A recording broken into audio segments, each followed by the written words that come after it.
Yes, boss. We have a problem. You're trying to tell me the Legion of Doom used the Sphere of Destiny to rewrite reality? Made a terrible mistake. Start! Yes, Mr. Jackson? Get it working! Got a clogged toilet or something? You're not a janitor. We should have killed them all. They work for Damien Dar. All right. Let's do this. DC's Legends of Tomorrow, all new Tuesday, 9/8 Central on the CW. Hey YouTubers, it's Charlie. We gotta talk about how the Reverse Flash just became the god of the DC universe. We were just talking about Music Meister on the Flash being crazy OP last night. He vanishes like Mr. Mrs. Pitlick, and it's completely nuts. The way they explain it on Legends of Tomorrow makes way more sense. So there's a new round of the Flash Ring giveaway, or Reverse Flash Ring giveaway we should say. All you have to do to enter is be a subscriber, leave a comment on this video. So I'll explain what's going on and where I think they're taking the season, spinning into Season 3. It's already been renewed for Season 3, so you always wonder what's going to happen to the villains at the end of the season, so I'll try to explain that too. Quick recap from the last episode. There are a couple big Easter eggs. They did the J.R.R. Tolkien episode. They go back in time to World War I to find the blood of Christ that will enable them to destroy the spear. Everything goes sideways predictably because they'd already released the title for this episode, Doom World, and it wasn't even close to being the last episode. So it's like, well, of course the Legion is going to get the spear and change reality. It would have been terrible if they didn't give that to them. It was like the whole point of their arc this season was in bringing about the thing that they wanted most and making that somewhat compelling. Like you have the Reverse Flash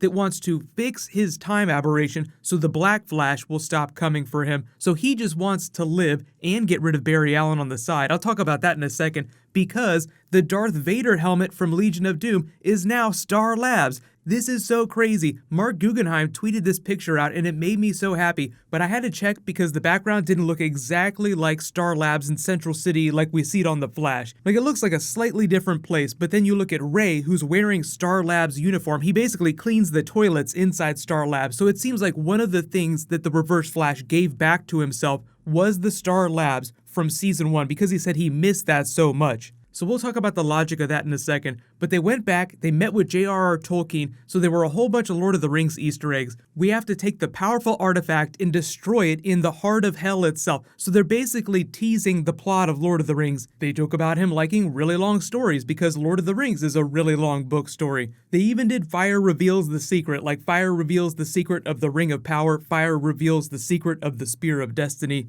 The next really big thing is that they brought back Captain Cold. He's alive, but he's from a previous point in the timeline from before Season 1 of Legends of Tomorrow. So in the future, he still dies, but they brought a past version of him back. So that explains how he's still super evil. He still has a strong connection to Mick. He gets Mick to steal the spear and give it to them. So happy that Captain Cold is alive and well again, and evil as usual. You see the value in bringing him back too. They can go use him on the Flash. It was so hard to do that this past season. I think they just wanted to give him a break for a little while, or maybe it had something to do with him filming that Prison Break series. Either way, they probably just wanted to spend more time focusing on the Heatwave character. He was kind of underserved during the first season. Season 2 Heatwave is light years better than Season 1 Heatwave, but I do kind of like the way they're sort of resetting things back to their original state. So Heatwave, Captain Cold teaming up again in the future. Hopefully we'll see Captain Cold alive fighting Barry Allen during Season 4 of The Flash. I would really love it if he became one of the big bads, but I don't think that's going to happen. If the Rogues become the big bads,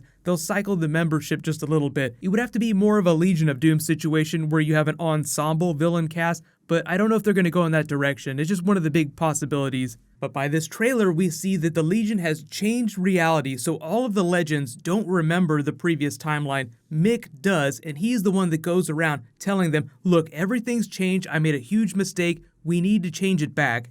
So most of the fun of this episode is just going to be seeing all the changes and what everybody's like in this darkest timeline version. Vixen and Sarah are evil Charlie's Angels working for Damien Dark. Reverse Flash is now head of Star Labs again. He has Martin Stein and Jax working for him, and Ray, who's cleaning the toilets. But Jax and Martin Stein look like they're building some evil device for Reverse Flash. So you do wonder, if they have all these Star Labs badges on, where are the Flash characters? Did he already get rid of Barry Allen? But if you're wondering how they can pull this off, like if Reverse Flash really did change everything and give himself his old life back and get rid of Barry Allen, what's happened to him and why wouldn't they address that on the Flash TV show?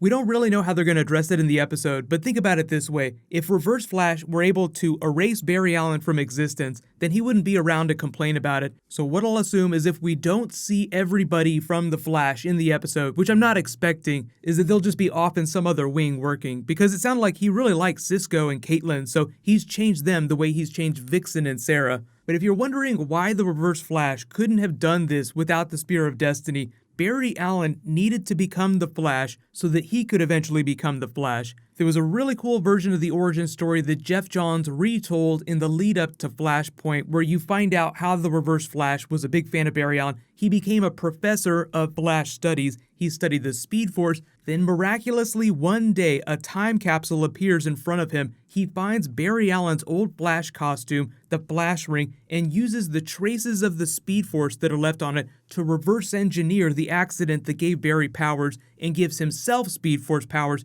becoming the Reverse Flash. So his origin is forever tied to Barry Allen. That's why he's unable to kill him in the past. He can kill all of his friends, he can make his life miserable, but he has to keep Barry alive so that he can eventually become Reverse Flash. The workaround to that is the Spear of Destiny, because that allows you to break the laws of the universe. You have the power of God, so you can make anything happen you want. You can make everybody in the universe a speedster if you really wanted to. And I know a lot of you are asking about Tommy after the last episode because they had that nice Easter egg for Tommy on Arrow, because Mon-El's name was Tommy inside the dream. He was the fake version of Merlin's son. The thing that Merlin wants most is to bring his family back and probably get his company back too. So you have to imagine that Merlin sort of reset his life to what it was like at the beginning of Arrow Season 1. Tommy was alive, they had a great relationship, maybe his wife is alive again now too, but I don't know if they were able to get Colin Donnell for a guest appearance, so I'm not expecting to actually see Tommy on the show, but just remember that he has a couple people that are in his family that he loves really much that are dead, so those are probably the people that he wanted back. Same thing applies for Damien Darhk too, because his family died at the end of his run on Arrow. But let me know in the comments, how do you think this is all going to go down? Obviously, the Legends are going to fix time in some way and destroy the Spear of Destiny,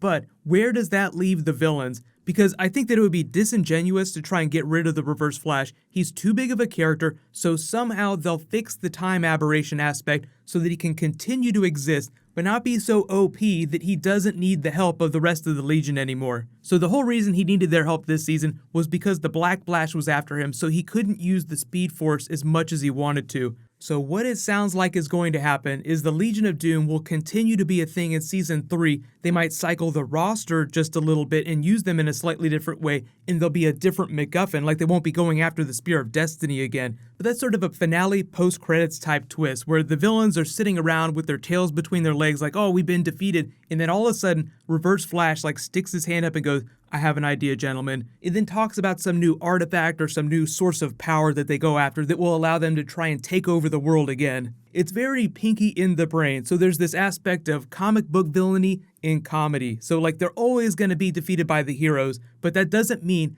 that they won't be able to change the world for the worse every once in a while too. So Doom World, ride or die.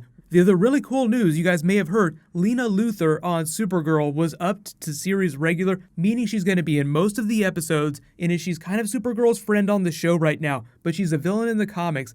Does that not remind you of the arc that Deathstroke got on Arrow? So he and Oliver were friends on the island, or kind of friends, I guess you could call him that, then eventually over time became a very hated, very good comic book villain. You see the potential there, and now they can use her during the big 4-way crossover next time. She could even take Lex Luthor's place in the Legion of Doom next season, although because she's a series regular on Supergirl, most of her time is going to be spent on that show. But they've been doing a much better job at doing smaller crossovers with characters, so Lena Luthor is the de facto Luthor of the CW universe, so she could go on any of the shows doing any Lex Luthor storyline that they want her to do. Just so much potential there. What's going to happen next is I'll post my Arrow video, but that might not post till Thursday morning just because I've already posted so many videos in the last 2 days. And then Deadpool 2 is supposed to be casting Michael Shannon of all people. Zod might be Cable in Deadpool 2, so we'll probably do a new video for that tomorrow too. While you wait for that next video to post, click here for the next episode of The Flash, and click here for last night's Flash Easter eggs. Thank you so much for watching. Let's high five. I'll see you guys in that next video.